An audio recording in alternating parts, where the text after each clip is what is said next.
ब्रह्म ज्योति प्राप्त कर ली है। मतलब इनका कहने का मतलब ये है कि जो लब्धोपद शांति वाली स्थिति है, दो जने प्राप्त करते हैं। एक तो भक्त भी प्राप्त करते हैं और जो ब्रह्मवादी वो भी प्राप्त करते हैं। जरूरी नहीं है कि ब्रह्म भक्ति प्राप्त करते हैं। ब्रह्मवादी समझ रहे हैं, एक तो होते मायावादी, वो नहीं, ब्रह्मवादी। जो लोग ब्रह्म ज्योति को ही परम मानते हैं वो भी वैष्णव पदम को प्राप्त करते हैं। लेकिन वो वैष्णव पदम क्या समझते हैं? सर्वश्रेष्ठ किसे मानते हैं? ब्रह्म ज्योति को। और भक्त लोग सर्वश्रेष्ठ किसे मानते हैं? भगवान विष्णु के धाम को या भगवान के चरण कमलों को। समझ रहे हैं? तो वो भी ये पदम ये प्राप्त करते हैं। आगे कह रहे हैं ये चीज तो हम सब जानते हैं, लेकिन भक्त जो नारद जैसे हैं वो और कुछ जानते ज्ञानियों से ज्यादा। क्या बोल रहे हैं? कि ज्ञानी तो इतना ही जानते हैं कि ये भगवान का जो वैष्णव पदम क्या है, भगवान का ब्रह्म ज्योति। लेकिन जो नारद जैसे भक्त हैं वो जानते हैं कि ब्रह्म ज्योति के आगे भी क्या है, भगवान का धाम है। वो कुछ और जानते हैं, तो इन्होंने दोनों को लिया है।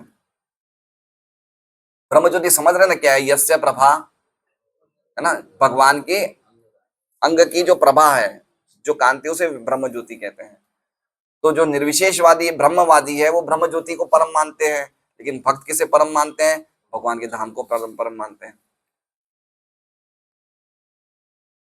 उनकी इच्छा है इस मिथ्या जगत को त्यागने की। इसे क्या है? अतत। अतत मतलब ये जगत क्या है? ये जगत मिथ्या है, तो इसको त्यागने की इच्छा, जैसे क्या कहते हैं? अतत। अतत मतलब समझ रहे हैं ना, ये जगत में मिथ्या है। इसमें कहाँ है भगवान? भगवान के धाम में भगवान हमेशा विराजमान रहते हैं। यहाँ पे भगवान विराजमान थोड़ी है। यहाँ तो हम भगवान को कैसे देख रहे हैं? उनकी शक्तियों के द्वारा देख रहे हैं ना। लेकिन भगवान के धाम में तो भगवान हमेशा रहते हैं, फेस टू फेस रहते हैं। अयोध्या हो गया, द्वारका हो गया, जितने भी भगवान के आध्यात्मिक आकाश में धाम है, वहां पे भगवान प्रत्यक्ष रहते हैं। इसलिए कह रहे हैं कि जगत में कहीं ये जगत मिथ्या है, इसलिए इसको छोड़ने की इच्छा रहती है। वो आमनंती, वो अच्छी तरह जानते हैं उस ब्रह्म को। ब्रह्म मतलब भगवान, परम ब्रह्म को अच्छी तरह जानते हैं। कैसे जानते हैं? ये नहीं है, ये नहीं है, नेति नेति करके जानते हैं। और इससे क्या प्राप्त होता है? इससे वो अपनी दुर्बुद्धि को त्याग देते हैं, खराब बुद्धि को। उसके लिए कहा गया है दौरात्म्यम।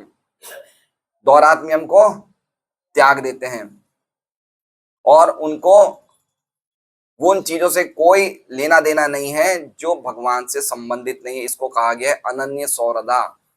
समझ रहे हैं? जो चीज कृष्ण से संबंधित नहीं है उन चीजों से वो स्नेह को त्याग देते हैं। इसे क्या कहा गया है? अनन्य। उनकी एकमात्र उनका जो स्नेह है कि श्री कृष्ण ही सब कुछ है। और इस प्रकार से योगी भगवान विष्णु के चरण कमलों का आलिंगन करते हैं, क्योंकि वो ही पूजने योग्य है। अर्ह, हर क्षण। जब वो भगवान के निर्विशेष ब्रह्म की साक्षात कर लेते हैं तो वो अतत को छोड़ने की इच्छा कर देते हैं। उसके अलावा जो कुछ भी है सब कुछ छोड़ देते हैं। लेकिन वो फिर भी इस दृश्य जगत को छोड़ते नहीं है। क्यों? क्योंकि वो जानते कि इसमें अभी भी कुछ बचा है जिससे मैं भगवान की सेवा कर सकूं। कितनी सुंदर बात लिखी है।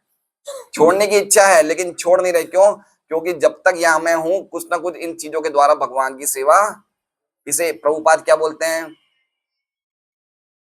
क्या बोलते हैं? Best use of the bad bargain. बुरे सौदे का सर्वोत्तम सदुपयोग, है ना। ये बता रहे हैं कि वो इस दृश्य जगत को त्यागते नहीं है, क्योंकि ये भगवान की सेवा में इस्तेमाल हो सकता है। समझ रहे हैं? देखिए, प्रभुपाद जब अमेरिका गए 1965 में, तो क्या किया उन्होंने? क्या किया उन्होंने? नेति नेति उत्स्य सक्षव। उन्होंने देखा कि यहाँ पे पूरी ये सभ्यता कैसी है? ईश्वरविहीन सभ्यता है ना। उत्स्य सक्षव अतत का अर्थ किया कि जो भी ईश्वर विहीन प्रत्येक वस्तु का जो है त्याग करना, स्नेह भाव से त्याग करने की इच्छा रखने वाला। तो उन्होंने क्या देखा अमेरिका में? पहुंचते ही उन्होंने जहाज में जब अमेरिका की बिल्डिंगें देखी तो क्या बोले कि मुझे भगवान आप यहाँ पे क्यों लाए हो? ये तो रजोगुण तमोगुण से भरी हुई जगह है, यहाँ मेरा क्या काम है? लेकिन फिर भी आप मुझे यहाँ पे लाए हो तो जरूर आपका कोई ना कोई उद्देश्य है। इसलिए अगर आप मुझे इसी तरह से नचाना चाहते हो तो आप मुझे नचाइए। समझ रहे हैं? इसे कहते हैं कि सर्वोत्तम पूरी चीज। अब अमेरिका के लोगों को भी भक्त बना दिया प्रभुपाद ने, तो वो तो भक्ति का तो उन्हें कुछ आइडिया नहीं था। लेकिन देखा कि भाई चलो मुझे भगवान यहाँ लाए हैं, ऐसे गलत गलत जगह भी लाए हैं भगवान, तो कुछ ना कुछ पर्पस है। तो उसी प्रकार से हम ये गलत जगह आ गए, लेकिन कुछ तो अब करें इसका। ये जगह क्या है? ये सही जगह थोड़ी है। भगवान गीता जी में क्या कहते हैं? दुखालय शाश्वतम। ये जगह हमारी थोड़ी है, नेति नेति ये हमारी जगह नहीं है।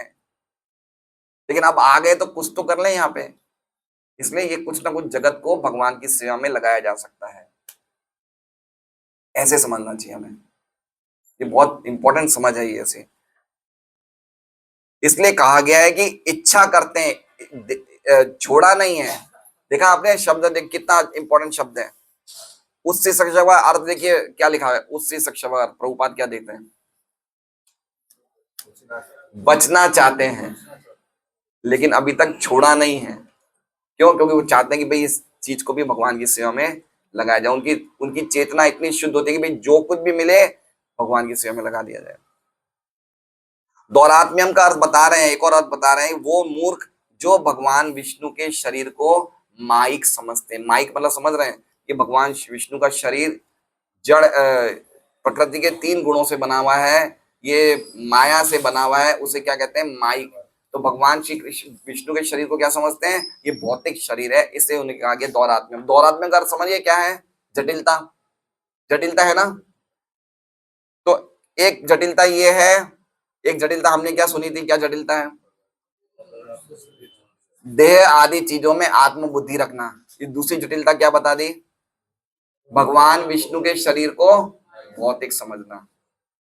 ये भी जटिलता है ना। बहुत लोग विष्णु की उपासना करते हैं लेकिन क्या समझते हैं? ये तो भौतिक शरीर है। बहुत लोग करेंगे, देखिए है ना। कितने कितने लोग हैं जो लड्डू गोपाल को कितनी माताएं अपने साथ ले जाती हैं। ये देखा है हमने, यात्रा में साथ में कंडिया में ले जाएगी लड्डू गोपाल। लेकिन उनकी भावना पूरी तरह से ऐसी नहीं है कि साक्षात लड्डू गोपाल है, साक्षात भगवान है, ये भावना नहीं है उनकी।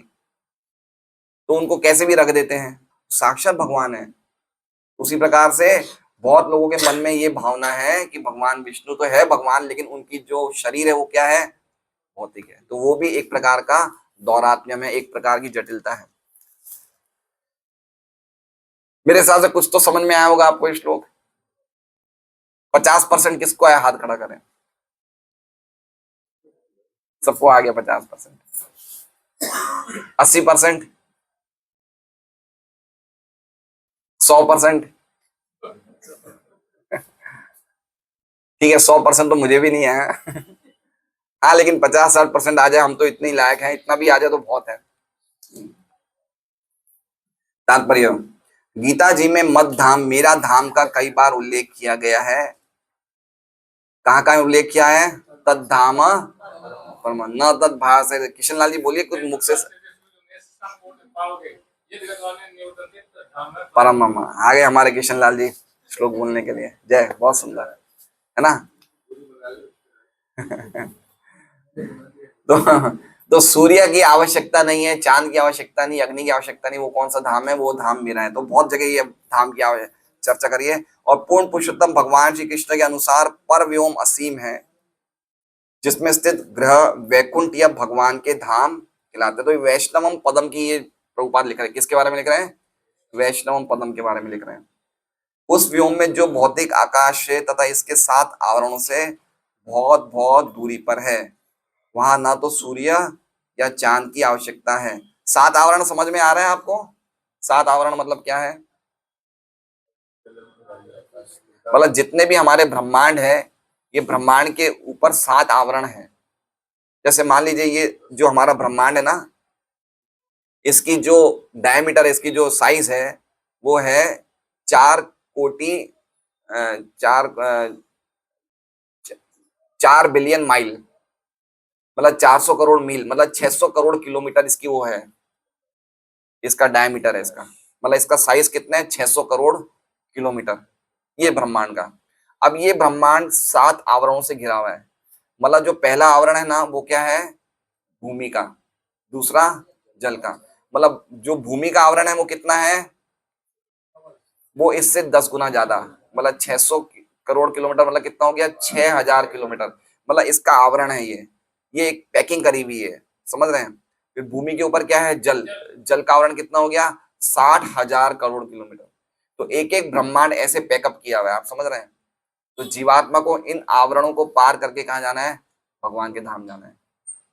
ऐसे भूमि, जल, अग्नि, वायु, आकाश, अहंकार, इस प्रकार के महत्त्व, ऐसे 7 आवरण हैं। तो ये आवरण को पार करना है, हमें भगवान के धाम जाना है। तो इसमें कह रहे हैं 7 आवरण से बहुत बहुत दूरी पर है, वहां ना तो सूर्य चांद की आवश्यकता है, न ही प्रकाश के लिए बिजली की, क्योंकि वह ग्रह स्वयं प्रकाशित है और भौतिक सूर्यों से अधिक तेजस्वी है। भगवान के शुद्ध भक्तों का भगवान के साथ पूर्ण रूप से मेल होता है, अथवा दूसरे शब्दों में वे भगवान का अपना एकमात्र विश्वस्त मित्र तथा सूरत मानकर सदैव भगवान के विषय में सोचते। कहाँ लिखा है शब्द? अनन्य सौरदा। क्या लिखा हुआ है देखिए, भगवान के साथ पूर्ण रूप से मेल होता है। मेल मतलब हार्मनी, मतलब मेल हो गया, मतलब उनका मेल हो गया कि मेरा इनका एक, जैसे बोलते हैं ना, हम बोलते हैं मेरा ये मेरे रूम में यही सोएगा, हम याद नहीं जाता हमारा रूम पार्टनर यही है, मेल हो गया मेरा भाई उससे। तो भगवान के भक्तों का किससे मेल हो जाता है? भगवान से। हम दूसरे पार्टनर को नहीं चाहते हैं, हम चाहते हैं यही मेरे साथ रहे। सही बात है ना, हमें और नहीं चाहिए, हमें यही चाहिए। तो इसी तरह से भक्तों का क्या हो गया? भगवान से मेल हो गया। भगवान को वो क्या चाहते हैं कि वो क्या देख रहे हैं कि इनके अलावा मेरा और कोई दूसरा शुभ चिंतक नहीं है, अथवा वे भगवान को अपना विश्वस्त एकमात्र विश्वस्त मित्र तथा सूरत मानकर सदैव भगवान के विषय में सोचते हैं। सदैव भगवान के विषय में का मतलब क्या लिखा हुआ है? हृदय गुह्यम पदे पदे, है ना। वो एक क्षण भी बिना भगवान के विस्मरण के नहीं रह सकते। मछली रह सकती है बिना जल के, विनोद जी? तो ऐसे स्थिति होती है शुद्ध भक्त की अवस्था में, भगवान को एक क्षण भी वो विस्मरण नहीं कर सकते। उनको लग रहा है मुझे क्या हो गया, मैंने विस्मरण कैसे कर दिया, ऐसी स्थिति हो जाती है। वे ब्रह्मांड के स्वामी ब्रह्मा समेत सारे संसारी प्राणियों की कोई परवाह नहीं करते। नेति नेति ये कोई नहीं है, मुझे कुछ नहीं चाहिए, ये है सब उससे, उनको कोई लेना देना नहीं है। भगवान के भक्त होते हैं, उनकी स्थिति ऐसी हो जाती है कि उनके लिए ब्रह्मा शिव मतलब जितने भी बड़े बड़े देवता, उनके लिए भी कोई वो जानते हैं कृष्ण। आदर सबका करते हैं वो, ऐसा नहीं आदर नहीं करते, आदर सबका करते हैं सभी देवताओं का, लेकिन वो अल्टीमेटली जानते हैं कि मेरा जब असली मेल किससे है, वो भगवान से हो। केवल उन्हें ही निश्चित रूप से वैकुंठ ग्रहों के विषय में स्पष्ट दृष्टि या धारणा हो सकती है। स्पष्ट दृष्टि या धारणा हो सकती है, किस पे कह रहे हैं? ये दौरात्म्यम पे। किस पे कह रहे हैं? इनकी मन की जटिलताएं सब क्लियर हो गई। मन में जितनी जटिलता है ना, वो सब क्लियर हो गई। उनकी धारणा कैसी हो गई? स्पष्ट धारणा हो गई उनकी। ऐसे शुद्ध भक्त परमेश्वर के परिपूर्ण निर्देशन में रहकर दिव्य ज्ञान की किसी कृत्रिम चिंता में नहीं पड़ते, और ना ही वे ब्रह्म क्या है, माया क्या है, इसकी व्याख्या में समय गंवाते हैं। वे न तो अपने मन को वे न तो अपने आप को भगवान के साथ झूठा तदाकार हुआ मानते हैं, न ये तर्क करते हैं कि ईश्वर का अलग से अस्तित्व नहीं है, या कि ईश्वर है ही नहीं, या जीव ईश्वर है, या जब ईश्वर अवतरित होते हैं तब वे भौतिक शरीर धारण करते हैं। अब ये देखिए कितनी चीजें लिखी, ये सब क्या है? दौरात्म्यम, जटिलता। कितनी जटिलता है, देखिए हम ये जटिलताओं को वापस सब एक बार बोलते हैं। पहली जटिलता क्या है? भगवान के साथ झूठा तादाद कर अपना नहीं मानते, वो ये नहीं मानते कि हम भगवान के साथ एक हैं। देखिए ये बताएं, ये सब लिखा क्यों है? क्योंकि ज्यादातर जितने लोग आध्यात्म के मार्ग में जाते हैं, उनके जीवन में जटिलताएं आती हैं। जब तक हम एक प्रामाणिक गुरु शिष्य परंपरा में नहीं आएंगे, तब तक हमारे मन में से जटिलताएं नहीं जाएगी, ये बनी रहेगी। अगर हम भगवान का नाम ले रहे हैं तो भी ये बनी रहेगी, बनी रहेगी। चैतन्य चैतन्य में वर्णन है, एक व्यक्ति था जिसका नाम था रामदास। वो सदैव राम नाम का उपासना, राम नाम की सदैव जप करता था, लेकिन उसके हृदय में क्या भावना थी कि मुझे एक ना एक दिन राम से एक होना है। तो चैतन्य महाप्रभु जब जगन्नाथपुरी पहुंचते हैं, वो उनके साथ पहुंचते हैं, रघुनाथ भट्ट के साथ। तो रघुनाथ भट्ट को तो चैतन्य महाप्रभु आलिंगन करते हैं, लेकिन रामदास को आलिंगन नहीं करते, क्योंकि इनके मन में क्या भावना है? मुझे राम से एक होना है। ले रहे थे पूरे टाइम राम का नाम। ये जटिलता है, ये बहुत गहरी चीज है। आप एक देखिए, गुरु महाराज की एक बुक है, कृष्ण भक्ति प्रबोधिनी, एक छोटी बुक है, आप सबके घर में होनी चाहिए मेरे हिसाब से। उसमें गुरु महाराज ने 7-8 पॉइंट लिखे कि ये हमारे में ये सब भ्रांत धारणा है, ये सब पॉइंट लिखे हैं उसमें, काफी इससे मिलते जुलते पॉइंट है, वो आप पढ़िएगा, उसमें भी ये सब जटिलताएं हैं। ये मन की जटिलताएं क्लियर होनी चाहिए। यद्यपि हम भक्ति में अभी इतने बड़े चढ़े नहीं, लेकिन ये जो जटिलताएं ये हमारी क्लियर होनी चाहिए। ये जटिलताओं का हमें शिकार नहीं होना चाहिए। तो पहली जटिलता क्या बताई है? भगवान के साथ अपने आप को तदाकार मानना। दूसरा क्या बताइए? ईश्वर का अलग से कोई अस्तित्व, अलग से अस्तित्व मतलब समझ रहे हैं, ये विश्व ही ईश्वर का रूप है, विश्व के अलग से ईश्वर नहीं है। समझ रहे हैं? ईश्वर का अलग से अस्तित्व मतलब समझ रहे हैं, ये विश्व ही ईश्वर है, या जितने ये प्राणी है ये ईश्वर है। दरिद्र नारायण, भगवान को मंदिर में क्यों ढूंढ रहे हो भाई? इसको खिला दो कुछ, इसको कुछ कर दो, यही ईश्वर है। वो एक भजन भी है, कभी भूखे को कुछ खिलाया नहीं, अब भगवान के भजन जाने से क्या फायदा, ऐसा कुछ भजन भी है कैसा, तथाकथित भजन है। तो काफी लोग ऐसे हैं जो क्या करते हैं, अभी हमें पता चला, हमारे एक जान पहचान वाले ने, आर्य समाजी थे वो, उन्होंने उनकी डेड बॉडी को मंदिर में, अरे हॉस्पिटल में डोनेट कर दिया। पहले तो उन्होंने क्या किया, जितने भी अपने अंग थे ना, आजकल ये बहुत चल रहा है अंगदान का, किडनी दे दी, ये दे दी, वो दे दी, उसके बाद जो डेड बॉडी बची थी उसे तो कम से कम अंत्येष्टि क्रिया करनी चाहिए, तो वो भी मंदिर में, अरे सॉरी हॉस्पिटल में दे दी। क्यों? क्योंकि जो डॉक्टर लोग मेडिकल वो होते हैं ना, जो वो करते हैं, क्या नहीं, रिसर्च नहीं, उसे क्या बोलते हैं वो, हाँ हाँ हाँ, 11वीं 12वीं वो काटते वाटते वो सब देखते हैं, उसके लिए दे दी। बताइए, ईश्वर नहीं है ये, जो भी है ये सभी कुछ ईश्वर है, भगवान ही है, सब जगह भगवान ही है, यही सब भावना वाले लोग बहुत हैं, होलसेल में है, क्वांटिटी में है। और ये तो अभी बहुत चल रहा है अंगदान का, ये दे दो वो दे दो, क्योंकि अल्टीमेटली वो क्या समझते हैं कि इसके बाद जीवन है ही नहीं, तो अपना जो खत्म हो रहा है वो शरीर ही दे दो सेवा में। लेकिन ये बहुत खतरनाक है। अंत्येष्टि क्रिया में हमें पूरा शरीर प्रॉपर वे में जलाना चाहिए, नहीं तो उसके बाद अगर हम ऐसा नहीं करते तो सदगति नहीं मिलती है। समझ रहे हैं बात को? आजकल ये गैस चैम्बर भी बहुत चलने लग गया है, गैस में जाते हैं और वो सब, ऐसा नहीं, सिस्टम यही है कि लकड़ों पे सिस्टम वही है अंत्येष्टि क्रिया का। अभी आप लोग लिख दीजिए, नहीं बच्चे कुछ गड़बड़ कर देंगे पीछे से, मरने के बाद थोड़ी बोलेंगे हम कि भाई मुझे ऐसे मत करना, तो पहले ही लिख दीजिए कि भाई ऐसे मेरा अंगदान अंगदान मत करना, बच्चे सब दे दुआ देंगे। 12 दिन भी आजकल कोई नहीं मानता, 2-3 दिन में सब खत्म कर देते हैं, ऐसे भी तो होता है ना मामला। तो ये सब चीजें बहुत सावधानी रखने वाली है। ईश्वर है, तीसरी जटिलता क्या है कि ईश्वर है ही नहीं, ये तीसरी जटिलता। चौथी क्या जटिलता है? जीव ही ईश्वर है, ये चौथी जटिलता। पांचवी क्या है? जब ईश्वर अवतरित होते हैं तब वे भौतिक शरीर धारण करते हैं, ये पांचवी जटिलता। तो प्रभुपाद ने कुछ जटिलताएं बताई है यहाँ पे। नहीं, वे किसी अस्पष्ट चिंतन सिद्धांत से चिंतित रहते हैं, वे जो वास्तव में अस्पष्ट चिंतन मतलब समझ रहे हैं, अस्पष्ट चिंतन, अस्पष्ट चिंतन मतलब जिनका फिलॉसफी क्लियर नहीं है, जीवन का उद्देश्य क्लियर नहीं, अस्पष्ट है, सब कुछ भ्रमित है, मतलब कुछ दिख नहीं रहा है, साफ साफ नहीं दिख रहा है, उनको कुछ दिख नहीं रहा, उनको ये नहीं लग रहा कि मुझे क्या करना है। हाँ, वो एक मानते हैं, स्पष्ट चिंतन की बात कर रहा हूं कि उनको ये नहीं पता मुझे जीवन मिला क्यों है, कुछ विचारधारा ही नहीं है, कुछ क्लियर क्लियर फिलोसॉफी नहीं है, जो कर रहे हैं सब कर रहे हैं, अच्छा कर रहे हैं, मुझे क्या करना है क्या नहीं करना, तो ऐसे वो जीवन पूरा व्यतीत कर देते हैं। जो वास्तव में दिव्य ज्ञान के मार्ग में कई प्रकार से अवरोधक होते हैं। निर्विशेषवादी या अभक्त वर्ग के अतिरिक्त ऐसे भी वर्ग हैं जो अपने आप को भगवत भक्त कहते हैं, किंतु अपने हृदय में मोक्ष की भावना छिपाए रहकर निर्विशेष ब्रह्म से तदाकार होना चाहते। देखिए, है ना, क्या बता रहे हैं? हम भक्त हैं, लेकिन अंदर क्या है? उन्हें भगवान से या ब्रह्म ज्योति से एक होना है। वो भी जप करते हैं, हरे कृष्ण महामंत्र बोलते हैं ना, ये सब चीजें। देखिए, भक्ति सिद्धांत सरस्वती ठाकुर के टाइम पे बंगाल में काफी भक्त थे जो हरे कृष्ण महामंत्र बोलते थे, लेकिन साथ में मछली भी खाते थे। और मछली को क्या बोलते थे? गंगा फल।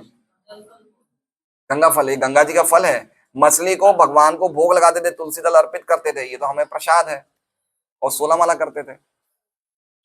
तो ये सब क्या है? ये सब जटिलता है, ये सब स्पष्ट चिंतन है। वे खुले व्यभिचार द्वारा भक्ति का अपना गलत मार्ग निकाल लेते हैं और दूसरे ऐसे लोगों को भी मार्गच्युत करते हैं जो निरे मूर्ख या उन्हीं के समान ही व्यभिचारी होते हैं। देखिए इसमें क्या लिखा है, खुले व्यभिचार द्वारा भक्ति का अपना गलत मार्ग निकाल लेते हैं। मतलब काफी लोग ऐसे हैं जिन्हें कहा जाता है सहजिया। क्या कहा जाता है? वो क्या कहते हैं कि कृष्ण कौन है? भोक्ता है। और गोपियां कौन है? भोग्या है। तो वो लोग, उनमें से कुछ लोग कृष्ण बन जाएंगे और कुछ स्त्रियों को गोपियां बना देंगे और वो गोपियों के साथ, वो स्त्रियों के साथ क्या करेंगे? व्यभिचार करेंगे। तो ये सब भी चल रहा है कृष्ण भक्ति के नाम पे, है ना। तो कितनी जटिलताएं बता रहे हैं ये। बंगाल में कुछ ऐसे प्रांतों में जब कोई शिष्य गुरु से दीक्षा लेता है तो कहा गया कि गुरु को सब कुछ समर्पण कर देना चाहिए। तो शिष्य अपनी स्त्री को भी गुरु को दे देता कि पहले आप भोगो, उसके बाद मैं भोगूंगा। ये भी हो रहा है। बताइए, ये सब चीजें हो रही है, ये जटिलता है ये सब। और ये सब चीजें लोग सही मांग रहे हैं, सही मानते हैं, इसे गलत नहीं मानते हैं। हमारा तो जो हमारा विजन है ना, बहुत लिमिटेड है। हम लोग खाली गोपाल नगर के इस कमरे तक ही बैठे हैं या अपने काम धंधे पे जाते हैं, लेकिन क्या क्या चीजें हो रही है जगत में हमें नहीं पता है। ये सब, ये जटिलताएं किसकी बता रहा हूं? भौतिकतावादी लोगों की नहीं बता रहा हूं। जो आध्यात्म के मार्ग में उनकी जटिलताएं बताई जा रही है। हम भौतिकतावादी लोगों की तो अभी कुछ बात ही नहीं कर रहे हैं, है ना। जो भगवान की भक्ति के मार्ग में है वहां पे ये सब जटिलताएं चल रही है। वे खुले व्यभिचार द्वारा भक्ति का अपना गलत मार्ग निकाल लेते हैं, दूसरे ऐसे लोगों को भी मार्गच्युत करते हैं जो निरे मूर्ख हैं, उन्हीं के समान ही व्यभिचारी होते हैं। विश्वनाथ चक्रवर्ती ठाकुर के अनुसार ये सारे भक्त अभक्त तथा व्यभिचारी महात्माओं के वेश में दुरात्मा होते हैं। कपड़े किसके पहने हैं? भक्तों के, लेकिन अंदर कौन है? दुरात्मा। ये दौरात्म्य के देखिए कितने अर्थ। अब एक दौरात्म्य शब्द के कितने अर्थ निकाले आप बताइए। 7 दिन की कथा में कहाँ सुनने मिलेगा? इतनी कथा है, इतना अर्थ कहाँ मिलेगा? 7 दिन की कथा में मिलेगा? भाई जी 5वें दिन हो गए, भगवान को ब्याह कराओ रुक्मिणी से। 5 महाराज जी ब्याह कब होगा भगवान का? 5 दिन हो गए, 2 दिन बचे हैं। तो ऐसे होता है 7 दिन की कथा में। अब ये थोड़ी बताएंगे दौरात्म्यम का इतना अर्थ थोड़ी बताएंगे। अब इतना अर्थ हम सुनेंगे तब हमें पता चलेगा हमारे जीवन में कौन सी जटिलता हमें निकालनी है ना। ऐसे भक्ति सिद्धांत सरस्वती ठाकुर ने पहले स्कंद के पहले अध्याय के पहले श्लोक पे 3 महीने तक लेक्चर दिया था। कितने महीने तक? एक ही श्लोक पे 3 महीने तक क्लास चली थी। कौन सा श्लोक था वो? सत्यम परम धीमहि ओम तत् जन्मास्य जन्माद्यस्य अतः यतो, वो श्लोक है, बहुत लंबा श्लोक है, उस पर 3 महीने तक श्लोक क्लास दिया था। ऐसे अभक्त तथा लंपट इस श्लोक में सुखदेव गोस्वामी द्वारा आध्यात्म्यवादियों की सूची से विलग कर दिए गए हैं। इस तरह वैकुंठ लोक वास्तव में श्रेष्ठतम आवास स्थान है, परम पदम विष्णवम पदम, है ना, श्रेष्ठतम आवास स्थान है जिन्हें परम पदम कहा जाता है। निर्विशेष ज्योति ब्रह्म ज्योति भी परम पदम कहलाती है। अब ये विश्वनाथ चक्रवर्ती ठाकुर की टीका भी बता रहे हैं। उनके लिए क्या है ब्रह्म ज्योति? वो भी परम पदम है निर्विशेषवादियों के लिए, क्योंकि सूर्य की किरणों के ही समान ये वैकुंठ लोक की किरणें हैं। वैकुंठ लोक की किरणें क्या है? ब्रह्म ज्योति, है ना, वैकुंठ लोक की किरणें। भगवत गीता 14.27 में स्पष्ट कहा गया है निर्विशेष ब्रह्म ज्योति भगवान के शरीर पर आधारित रहती है। बता दीजिए काशीनाथ, बताइए। हाँ, आप रोज तो आया करिए, आप हमें कम से कम गीता जी के श्लोकों का तो श्रवण करने को मिल जाएगा आपके मुख से, है ना। हाँ, तो ब्रह्म का जो निर्विशेष ब्रह्म का आधार है वो कौन है? मैं हूं। जो निर्विशेष ब्रह्म है, ब्रह्म ज्योति का आधार कौन है? वो मैं हूं। तो यही बात भगवान कह रहे हैं, इसमें प्रभुपाद कह रहे हैं। और चूंकि प्रत्येक वस्तु प्रत्यक्ष या तथा अप्रत्यक्ष रूप से ब्रह्म ज्योति पर निर्भर रहती है, अतः प्रत्येक वस्तु भगवान से उत्पन्न होती है। मतलब ये भौतिक जगत किससे उत्पन्न हुआ है? ब्रह्म ज्योति से, ब्रह्म ज्योति से। ये भौतिक जगत निर्विशेष ब्रह्म से उत्पन्न हुआ है। जो भी चीजें, जो भी इस भौतिक जगत में हम वेराइटियां देख रहे हैं ना, कहां से उत्पन्न हुआ है? निर्विशेष ब्रह्म ज्योति से। और ब्रह्म ज्योति क्या है? भगवान की अंग कांति है। तो अल्टीमेटली भगवान पे आधारित है। अतः प्रत्येक वस्तु भगवान से उत्पन्न होती है, उन्हीं पर आश्रित रहती है और प्रलय के बाद उन्हीं में विलीन हो जाती है। अतः उनमें उनसे कोई भी वस्तु स्वतंत्र, ये बिल्कुल परफेक्ट वैष्णव फिलोसॉफी है। हर एक चीज कहां से आई है? भगवान से। हर एक चीज कहाँ रहती है? भगवान में। और हर एक चीज अंत में कहाँ चले जाती है? भगवान में। तो हर एक चीज का कोई भी स्वतंत्र अस्तित्व नहीं है, सब कुछ भगवान पे ही आश्रित है। भगवान का शुद्ध भक्त अपना समय अभ्रम एवं ब्रह्म में अंतर करने में नहीं गंवाता, क्योंकि वो भली भांति जानता है कि भगवान पर ब्रह्म अपनी ब्रह्म शक्ति से हर वस्तु में कूदे हुए हैं। ये क्यों लिखा है पता है? किस बात पे लिखा है? नेति नेति। भगवान के भक्त होते ना, वो कभी भी नेति नेति में समय ज्ञान ही गंवाते कि ये ब्रह्म है, ये अब्रह्म है, ये ब्रह्म है, अब्रह्म है। लेकिन भगवान के भक्त जानते हैं कि सब कुछ है, वो भगवान की सेवा में लगना चाहिए। इसलिए बात बता रहे हैं यहाँ पे, क्योंकि वो जानता है भली बात है कि भगवान पर ब्रह्म अपनी ब्रह्म शक्ति से हर वस्तु में गूंथे हुए हैं। इस तरह भक्त प्रत्येक वस्तु को भगवान की संपत्ति के रूप में, हर वस्तु में गूंथे हुए मतलब समझ रहे हैं? ओत प्रोत। ओत प्रोत मतलब समझ रहे हैं? जैसे कपड़ा होता है, कपड़े में ताना बाना होता है ना, धागा होता है, तो एक धागा ऐसे जाता है और एक धागा ऐसे आता है। तो पूरे ब्रह्मांड में सब कुछ जो देख रहे हैं वो क्या है? वो भगवान ताना बाना की तरह पूरे ब्रह्मांड में फैले हुए हैं। तो हर एक चीज किस पे गुंथी हुई है? भगवान पे। गीता जी में भगवान कह रहे हैं, कौन सा श्लोक है बताइए? किंचित अस्ति धनंजय मई सर्वमिदं प्रोतम सूत्रे मणिगणा। सब कुछ मेरे पे, जैसे मणि है ना, डोरे पे धागा रहता है, वैसे ही सब कुछ मेरे पे लटक रहा है, मेरे पे आश्रित है। मणि है, धागा, माला। हाँ, सूते सूते, सही बात है। सूत्रे मणिगणा। बहुत सुंदर, बहुत सुंदर। भागवत पढ़ने के असली अधिकारी तो आप ही हैं। इस तरह प्रत्येक वस्तु को भगवान की संपत्ति के रूप में देखता है। भक्त हर वस्तु का उपयोग उन्हीं की सेवा में करना चाहता है। ये सब किस पे बोल रहे हैं? उत्सी सक्षव अतद। इच्छा है उसको इस उपयोग नहीं करने की, लेकिन अब मिल गई तो क्या करें? अब मिल गई तो क्या करें? अब लेवा लगाओ सेवा में। देख रहे हैं भक्त का वैराग्य देख रहे हैं? जबरदस्ती छोड़ने का प्रयास नहीं कर रहा है, वो छोड़ नहीं रहा है उसे। वो चाह रहा है कि भाई मेरी इच्छा है अंदर से छोड़ने की, लेकिन अब मुझे मिल गई है तो क्यों ना भगवान की सेवा में लगाऊं। ऐसा डुप्लीकेट वैराग्य नहीं बताता कि मुझे छोड़ना है, मुझे छोड़ना है, कोई मेरे काम, ऐसा नहीं है। जैसे मान लीजिए कि अब अमर को कोई शादी में जाना है, इसे पता है उस शादी में जाऊंगा तो डिस्को क्लब, डिस्को डांसिंग होगा और क्या कहते हैं, बाहर का खाना होगा। लेकिन अब उसकी मजबूरी है कि मुझे जाना है, मेरे घर के परिवार वाले बोले कि शादी में जाना, क्या करेगा? अब जाना है तो चलो कोई बात नहीं, वहां पे दो चार लोगों को भक्ति का प्रचार कर लें। समझ रहे हैं? उदाहरण समझ रहे हैं कैसे? कभी कभी हम ऐसी स्थिति में आ जाते हैं कि हम नहीं चाहते भी ऐसी स्थिति में आ जाते हैं, लेकिन अब करें क्या? तो कम से कम उस स्थिति में, उस स्थिति को भगवानमय बनाने का प्रयास जितना हमारी सामर्थ्य है इतना कर ले। जैसे हम लोग गए थे यात्रा में, अभी इतना आप लोगों ने डिस्ट्रीब्यूशन किया, तो क्या किया? डिस्ट्रीब्यूशन करने के लिए गए थे क्या? ट्रेन में डिस्ट्रीब्यूशन करने गए थे? क्या करने गए थे? यात्रा करने गए थे। लेकिन अब चलो ट्रेन में बैठे हैं, 24 घंटे क्या करें, 48 घंटे क्या करें? चलो सबसे अच्छा है यहाँ के लोगों का कुछ सेवा करें, भक्तों को, ये ग्रंथों का कल्याण करें, इन लोगों का कल्याण करें। समझ रहे बात को? ये भक्तों की क्वालिटी होती है।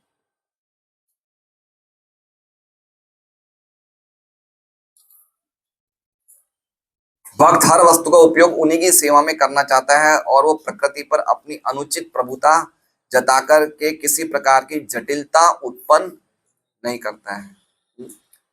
वो इतना आज्ञाकारी होता है कि अपने आप को तथा हर वस्तु को भगवान की दिव्य प्रेम में सेवा में लगाता है। भक्त हर वस्तु में भगवान का दर्शन करता है और भगवान में हर वस्तु को यो माम पश्यति सर्वत्र सर्वम च मयि पश्यति सच्चा में ना पश्यति। जय हो।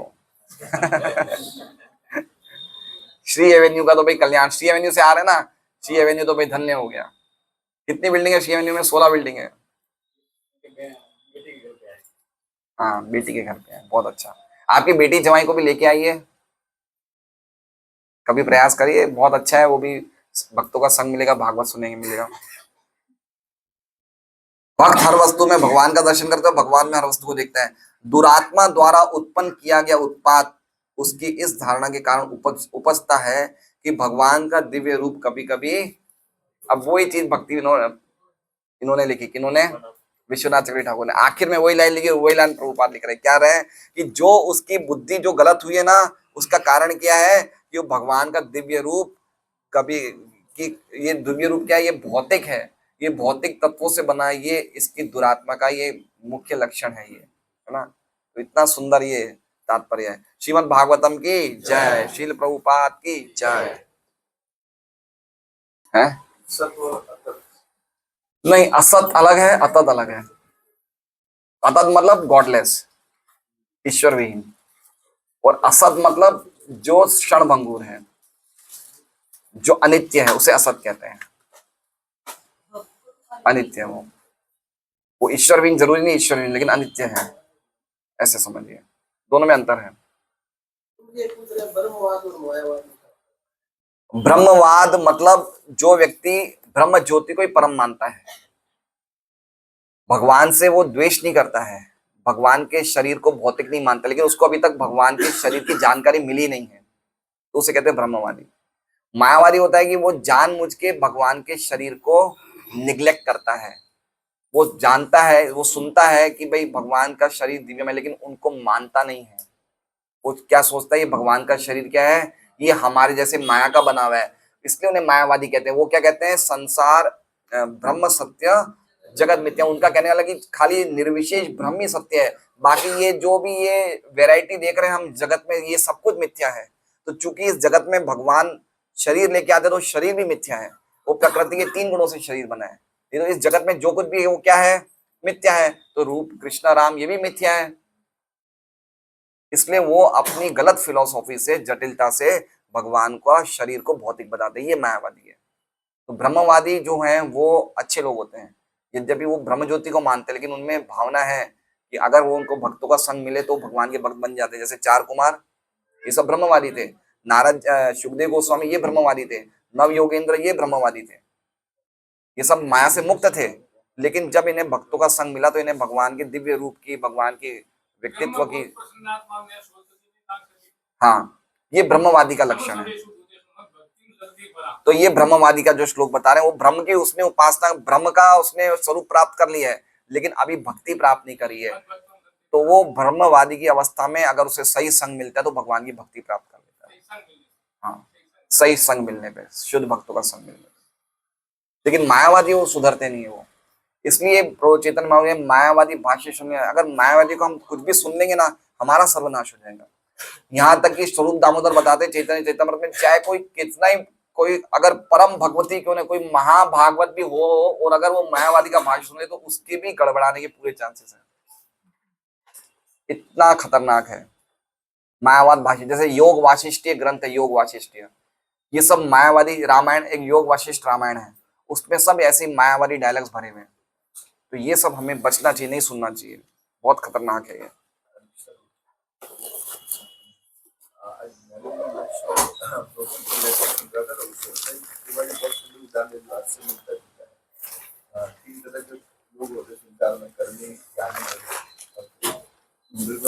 गुलाब के फूल का, गर्मी लोगों को गुलाब के फूल देखेगा तो अपने यूज कर लेगा, सुनेगा। ज्ञानी लोग उसका विश्लेषण करेंगे, कहाँ से आया, कैसे आया। भक्त लोग देखेगा तो वो बोलेगा कितना सुंदर भगवान, सुंदर बनाया हुआ है, और भगवान सेवा में लगाओ। हाँ, बहुत सुंदर उदाहरण है ना। तो कितना सुंदर बात बताई कि कमल का फूल, गुलाब का फूल है, प्रभुपाद बोलते हैं गुलाब का फूल है। तो कर्मी, योगी, कर्मी, ज्ञानी और भक्त तीनों अलग अलग दृष्टि से देखते हैं। कर्मी क्या देखता है, ये फूल मैं अपनी प्रेमिका को दे दूं, या या मैं सूंघ लूं, ये कर्मी का विजन है। ज्ञानी क्या सोचता है, ये कहाँ से आया, कैसा है, क्या है, क्या नहीं है, उस पर अपना चिंतन लगाता है, सुचिंतन।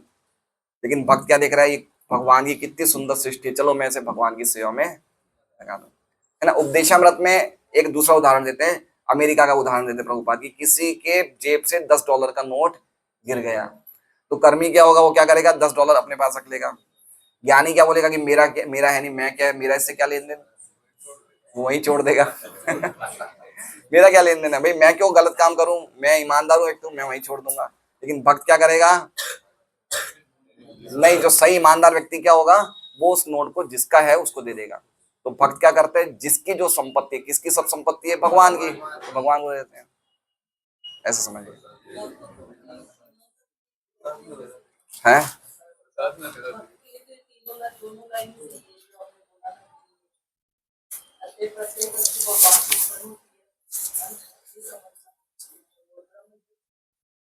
पर आश्रित रहना भगवान, और उन्हीं में सारा जो वो है जगत सब चीज वो उन्हीं में विलीन है। ये सही है। हाँ ये सही है। हरे कृष्णा। आज का प्रसाद